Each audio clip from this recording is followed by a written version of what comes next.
तो भाई सब संत भगवान की जय। जय जय श्री राधे, जय जय श्री राधे, जय जय श्री राधे।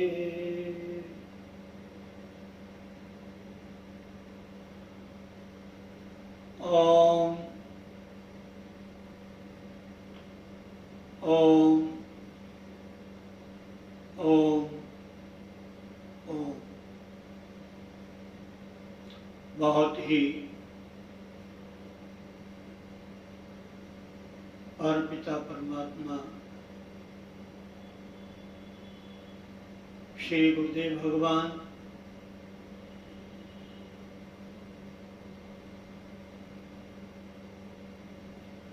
उनकी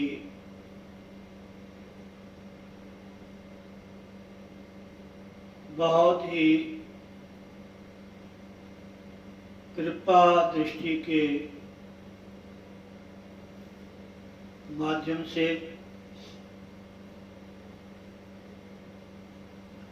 श्री परमहंस संताश्रम अमलोह रोड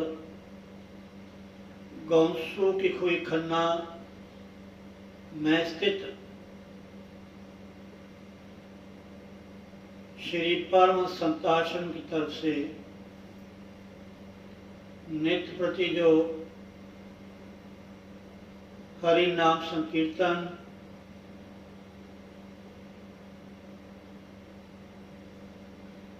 सत्संग,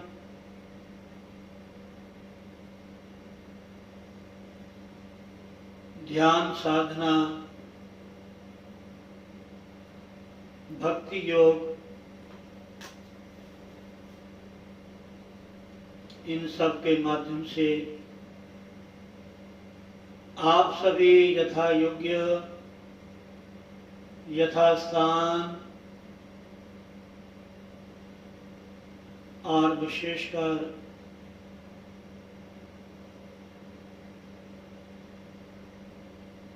ध्यान की मुद्रा में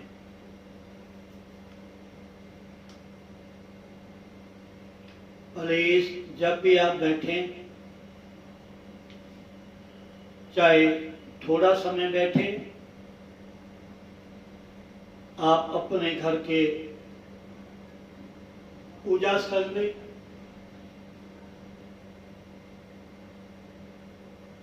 और विशेषकर आप जहां भी आपको सुविधा लगती है, जैसे कैसे भी आप आराम से बैठ सकते हैं। लेकिन ये अवश्य ध्यान रखें, भले आप सोफा में बैठे हैं, कुर्सी में बैठे हैं, आपका जो बैठने का स्थान है वो थोड़ा शुद्ध होना चाहिए, पवित्र होना चाहिए। उस जगह बैठ कर के आप भोजन ना पाया हो, वहां आप सोए ना हो, कोई भी स्थान आप ऐसा एक नियत कर लें, निश्चित कर लें और बिल्कुल शुद्ध आसन, शुद्ध वस्त्र बिछा करके और अगर आप बैठ सकते हैं तो सुखासन में, जिसको हम चौकड़ी मार के बैठना कहते हैं, ऐसे एक पद्मासन भी होता है, लेकिन वो थोड़ा सा लगाना भी आप लोग के लिए बहुत मुश्किल है, बैठना तो अलग रहा। तो आप यथा सुविधा से आप बैठ सकते हैं, लेकिन आपका जो दोनों हाथ हैं, तीनों उंगलियां आपकी सीधी होनी चाहिए और ये जो पहली उंगली छोटी है तर्जनी और अंगूठा, ये आपका टच होना चाहिए, एक दूसरे से जुड़ा होना चाहिए।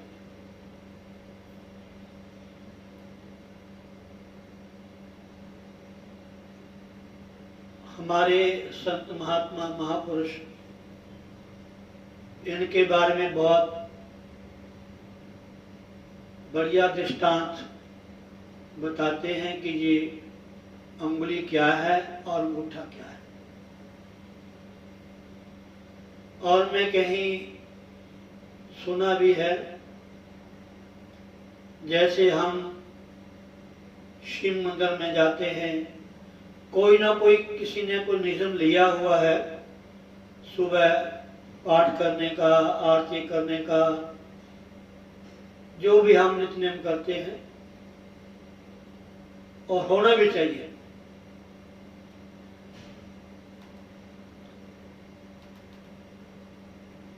अब योग साधना के लिए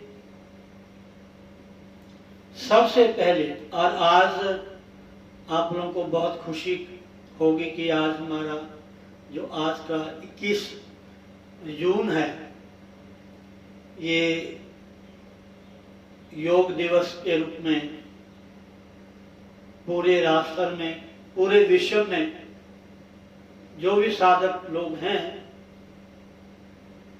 वो आज के दिन विशेषकर योग करते हैं, योग की कला से लगाते हैं, योग के माध्यम से ध्यान लगाते हैं, और कुछ योग आसन भी हैं, अलग अलग प्रक्रिया उनकी है, उसको भी आप फॉलो करते हैं। बहुत ही अच्छी बात। तो योग साधना में सबसे पहले यम और नियम। मैं ये भी साथ में समय लगा जोड़ूंगा कि यम क्या होते हैं, नियम क्या होते हैं।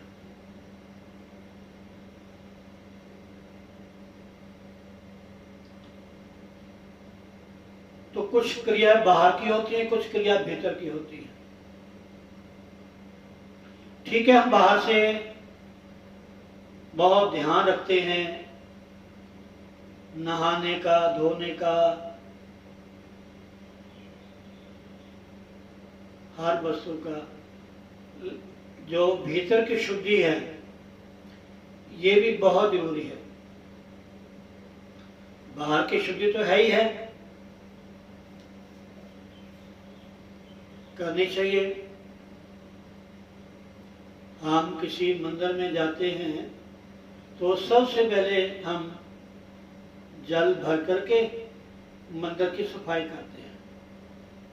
सबसे पहले चाहे वो सीढ़ियां हैं मंदिर की, उसको धोते हैं।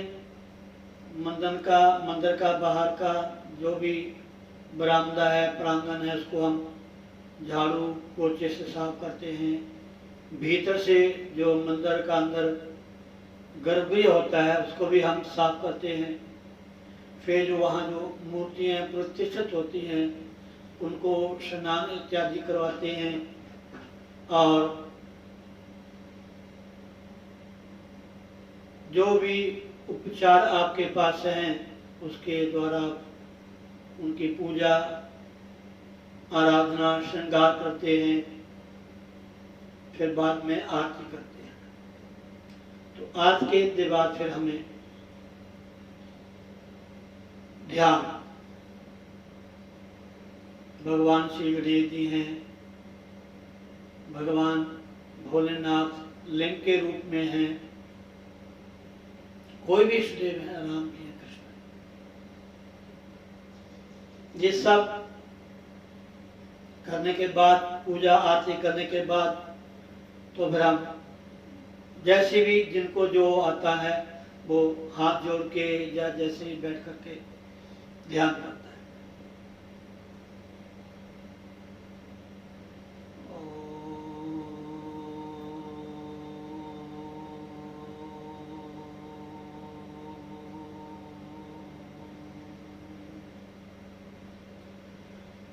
जिनकी पूजा अर्चना, वंदना, आरती हम उतारते हैं, करते हैं, तो थोड़ा उनका हमें ध्यान भी लगाना चाहिए। ताकि वो जो बाहर अपने इष्ट देव की जो मूर्ति है, आकृति है, हमारे मनस्पटल में या हमारे हृदय में भी थोड़ी उनकी झलक आनी चाहिए, तो ज़्यादा आनंद आता है। ये सत्य बात है। तो इसलिए योग साधना के साथ साथ हमें यम और नियम, यम क्या होते हैं, नियम क्या होते हैं, इसका भी मैं आपको बीच बीच में थोड़ा थोड़ा बताता रहूँगा। लेकिन आज का जो विशेष दिन है, पूरे विश्व में नहीं, देवलोक में भी इस दिन का, इस समय का बड़ा महत्व है, जिसको आज सुबह से ही आप लोग देख रहे हैं, सुन रहे हैं। सूर्य ग्रहण, और हमारे भारत में हरियाणा क्षेत्र में जो कुरुक्षेत्र है, यहाँ ब्रह्म सरोवर है, वहाँ तो बहुत विशाल उत्सव, महोत्सव, मेला लगता है। बड़े दूर दूर से श्रद्धालु वहाँ स्नान करने आते हैं, और भी जहाँ भी हमारी पवित्र नदियाँ हैं, वहाँ भी लोग स्नान करते हैं, जैसी सुविधा है। और आज का दिन जो है, जो साधना के लिए बड़ा अच्छा माना गया है, और इतनी प्रभु कृपा कि इस बार तो ग्रहण का समय भी काफी था, 10:30 से लेकर के कम से कम 2 बजे तक। अलग अलग क्षेत्रों का अलग अलग समय था, थोड़ा थोड़ा आगे पीछे था, लेकिन ये जो सूर्य ग्रहण, चंद्र ग्रहण, संक्रांति, पूर्णमासी, अमावस्या, एकादशी, जन्माष्टमी, गुरु पर्व, ये ऐसी दिव्य तिथि है महाराज, इसमें साधना का बड़ा महत्व है।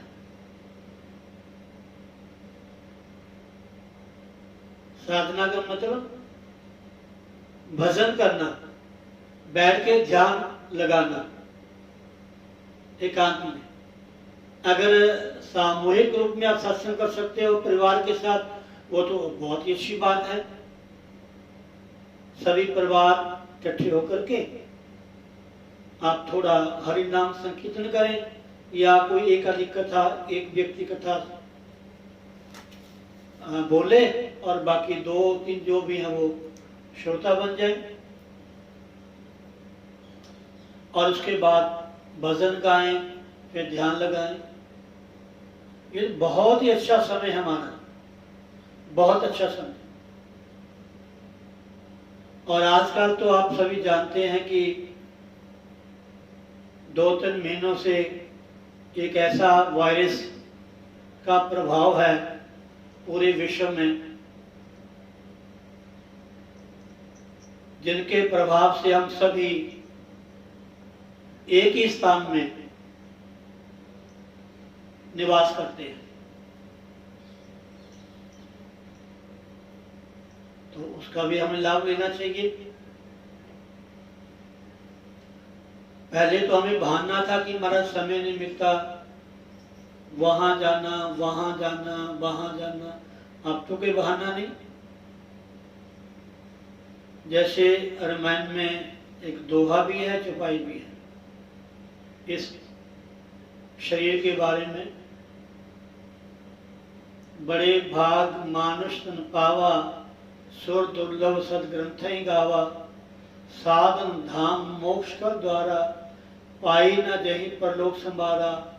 सो परत्र दुख पावई, से धुंधुनि पछताहि। काल ही कर्म ही ईश्वर ही, मिथ्या दोष लगा। ये हम लोग कहते हैं कि महाराज समय नहीं है, काल ही में समय, काल ही कर्म ही। हमने ऐसे कौन से अच्छे कर्म किए हैं जो हम भगवान का भजन करें, भक्ति करें, हमें काम ही बहुत है, इतने व्यस्त हैं, समय नहीं मिलता, थक जाते हैं। जैसे कल परसों में भजन गा रहा था ना,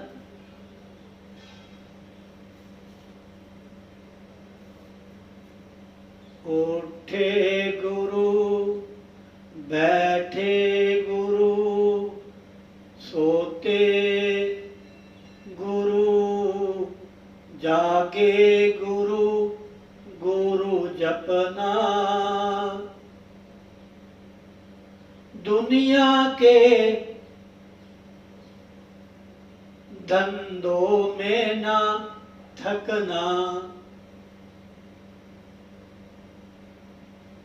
घर के काम जो भी आप करते हैं, रोज दुकान में जाना, ऑफिस जाना, जो भी आप काम करते हैं, उतना कहते हैं इतना परिश्रम करो कि आप आकर के आराम से भोजन भी ना कर सको।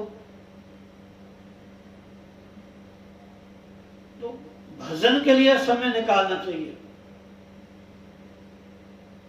तो काल ही कर्म ही ईश्वर ही, मिथ्या दोष लगाए। समय नहीं मिलता, हमने कर्म ऐसे नहीं किए, भगवान ने हमें ऐसे परिवार में ऐसा कोई माहौल बना दिया कि हम भगवान का नाम नहीं ले सकते। नहीं, भगवान हमें बहुत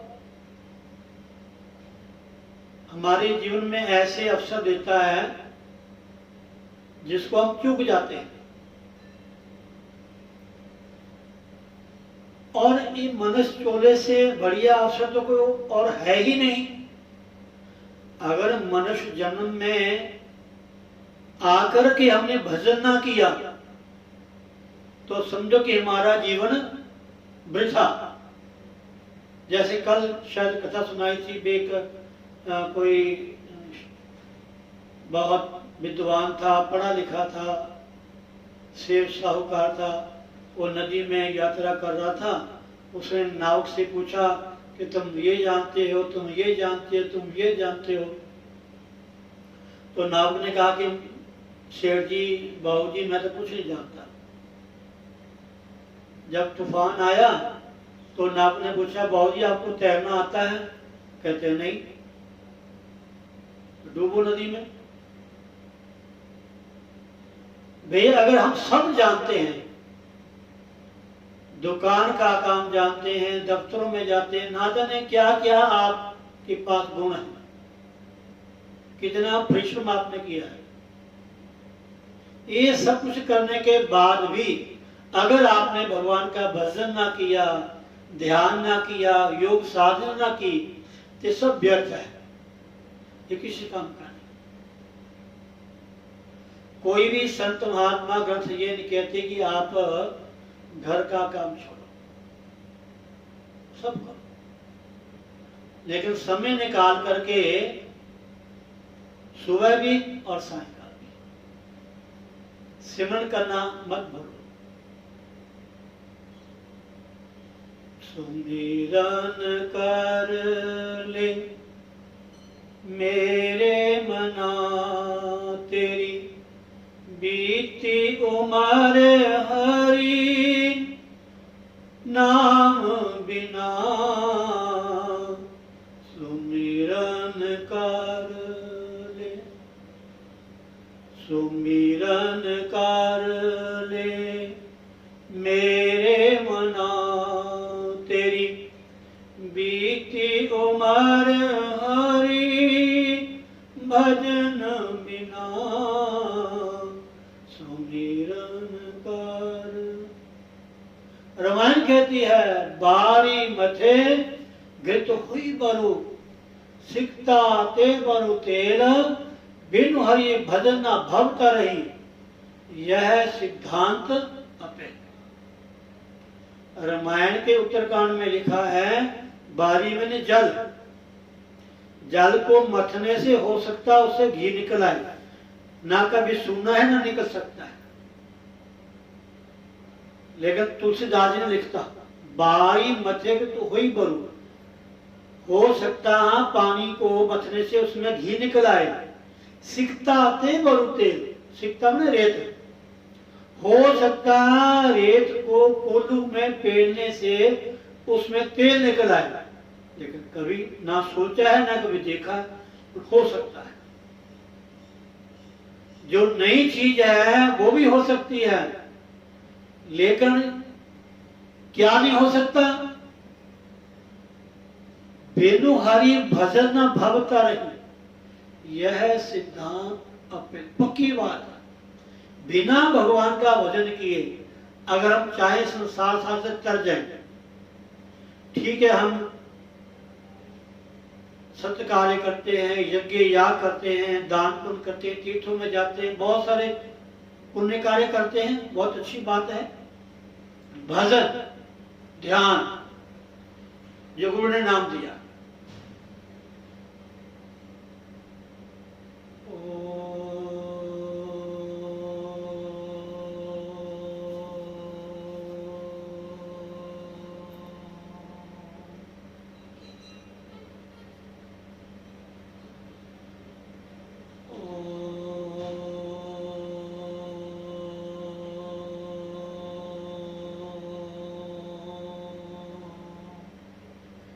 ये ध्यान दीजिए, ये जो हमारी तर्जनी उंगली है पहले वाली, इसको जीवात्मा कहा है। जीव, जैसे जीव का ध्यान हमेशा दूसरे की तरफ होता है, अपनी तरफ कम होता है। जैसे ये उंगली है ना, हमेशा दूसरे की तरफ जाती है, हमेशा ये वो ये वो ये वो, ऐसे वैसे, ऐसे इसको जीव का है। ये उंगली है ना, ध्यान देना, ये जीव है, ये अंगुष्ठ ये ब्रह्म है, ये परमात्मा। जब तक दोनों का मेल नहीं होता, जब तक जीवात्मा बहिर्मुख है, इसका बाहर ध्यान है, तब तक इसके मन को कभी शांति हो ही नहीं सकती। कुछ भी कर ले, भले तीर्थ में घूमता रहे, जब ये भीतर जाएगा इससे जुड़ेगा। जीवात्मा और परमात्मा का जब मिलन होगा, इसको छोड़ना, जब भी बैठना, नॉर्मल बैठो, साधन में बैठो,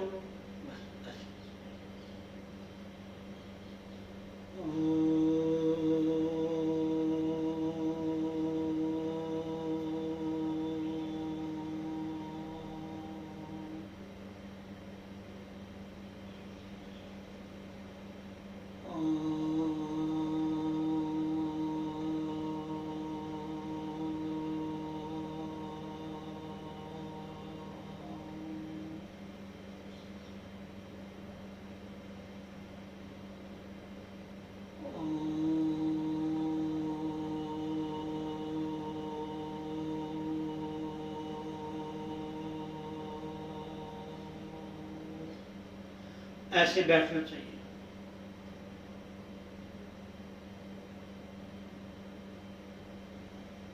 एक सुंदर कथा छोटी सी आपको सुनाने जा रहा हूं मैं।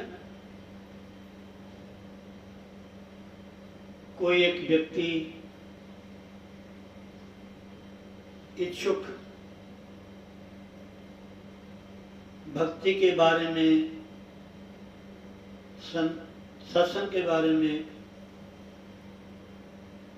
या उसके मन में इच्छा थी कि मैं कुछ ज्ञान लूं, उपदेश लूं, तो वो किन्हीं संतों के पास गया।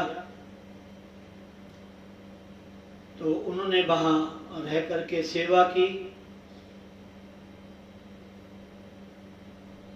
सत्संग किया, स्मरण किया, बहुत समय वहां रहा, उसने साधना की। उसके बाद उसने कहा कि गुरुजी, महाराज जी, मेरे लिए क्या आज्ञा है? मैंने सुना है कि गुरु से कुछ ज्ञान लें तो दक्षिणा देनी चाहिए, कुछ ना कुछ देना चाहिए, तो मैं आपको क्या दूं? तो संतों ने कहा कि ऐसे करो, ऐसी कोई चीज खोज के लाओ जो व्यर्थ हो, किसी काम की ना, वो चीज मुझे दक्षिणा के रूप में दे दो। और गया खोजने के लिए। अब उसने देखा कि मिट्टी है, पृथ्वी, मिट्टी को हाथ लगाया तो मिट्टी ने कहा, ना ना ना ना, मैं व्यर्थ नहीं हूं, मेरे में बहुत कुछ है, मेरे बीच में ही ये खनिज पदार्थ है, सोना है, चांदी है, मेरे द्वारा ही अनाज की उत्पत्ति होती है, मैं व्यर्थ नहीं हूं। आप सोचो कि मिट्टी का ढेला व्यर्थ पड़ा उठा के ले जाऊं मैं, ना ना ना। आगे गया, पत्थर मिला, उसने कहा ये पत्थर व्यर्थ पड़ा है, ये किसी काम का नहीं है, इसको मैं ले जाता हूं। पत्थर ने कहा, ना ना ना, मैं व्यर्थ नहीं हूं, आपको पता नहीं मैं कितने काम आता हूं, बड़ी बड़ी कोठियां, बड़े बड़े मकान मेरे द्वारा बनते हैं, और मेरे पत्थर से ही मूर्ति बनाई जाती है, जिस मर्जी की बना लो, कुछ ही बना लो। अब वो गया, जिसको भी हाथ लगाए वो कहेगी मैं तो व्यर्थ नहीं हूं, सब अपने गुण बताएं। वो क्या गुरु जी के पास कि महाराज जी, मुझे तो कोई ऐसी वस्तु मिली नहीं जो व्यर्थ हो। तो गुरु जी ने कहा कि जो तुम्हारे भीतर अहंकार है ना, इसको गुरु के मेरे अर्पण करो, जो मैं है। और सत्य बात है महाराज, ये जो हौमे है ना, हौमे, मैं, मेरा, और ये बहुत जरूरी है। जो गुरु है, जो गुरु स्थान है, वहां तो अपने अहंकार को मिटा के ही आना चाहिए, ये बहुत जरूरी है। इसलिए जब भी आप गुरु का ध्यान करें, भजन करें, साधना करें, अपने भीतर मैं और मेरी को निकाल कर दें।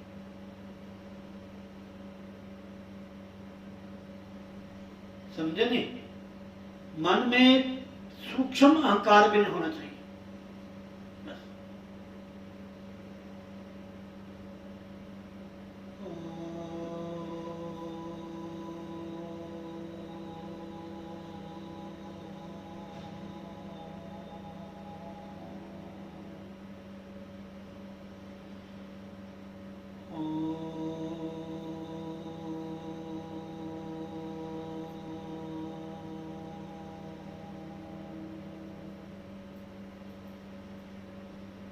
तो आपने आज का जो योग दिवस है, इसके माध्यम से ये नहीं सोचना कि आज ही हमने योग करना है, पुनः नहीं, नित्य प्रति योग करें, नित्य प्रति साधना करें। कोई भी दिन ऐसा ना हो जिस दिन हम भजन में ना बैठे, ध्यान में ना बैठे। कोई भी दिन ऐसा ना हो जो हम साधना ना करें। मैं यही कहूँगा। और 2 लाइनें भजन की, उसके बाद जय श्री राधे। बोलो सतगुरुदेव भगवान की जय, बोलो श्री वृंदावन बिहारी लाल की जय।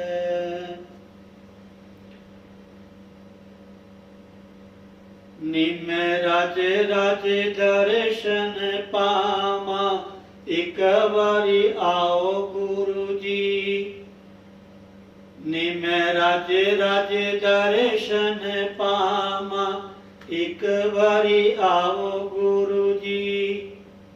निमैरी जानाल बुलावा, एक बारी आओ गुरु जी। निमैरी जानाल बुलावा, एक बारी आओ गुरु जी। जिथे जिथे गुरु तुसी चरण टिकांदे हो, जिथे जिथे गुरु जी तुसी चरण टिकांदे हो, जन्म दे सुते होए भाग जगांदे हो। जन्म दे सुते होए जीवां नूं जगांदे हो, मैं भी सुते होए भाग जगावा, एक बारी आओ गुरु जी। निमै राज राज दर्शन पावा, एक बारी आओ गुरु जी। निमैरी जानाल बुलावा, एक बारी आओ गुरु जी। भागां वाले लोक जेड़े दर्शन पाउंदे ने, भागां वाले लोक जेड़े दर्शन पाउंदे ने, चरनां दी तूड़ी लैके मथे उत्ते लांदे ने। चरनां दी तूड़ी लैके मथे उत्ते लांदे ने। मैं तां भागहीन कहलावा, एक बारी आओ गुरु जी। मैं तां भागहीन कहलावा, एक बारी आओ गुरु जी। निमै राजे राजे दर्शन पावा, एक बारी आओ गुरु जी।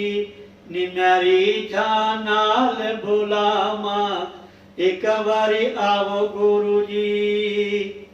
मिठे मिठे बोल तेरे बड़े अनमोल जी। मिठे मिठे बोल तेरे बड़े अनमोल जी। सुनने वाले भगतां दा लगदा न मोल जी। सुनने वाले भगतां दा लगदा न मोल जी। मैं भी चरनां च शीस झुकावां, एक बारी आओ गुरु जी। मैं भी चरनां च शीस झुकावां, एक बारी आओ गुरु जी। निमै राज राज दर्शन पावां, एक बारी आओ गुरु जी। निमैरी जानाल बुलावा, एक बारी आओ गुरु जी। बोलो सतगुरुदेव भगवान की जय। बोलो श्री वृंदावन बिहारी लाल की जय। जगदियां जोतां वाली माता जी थोड़ी सदा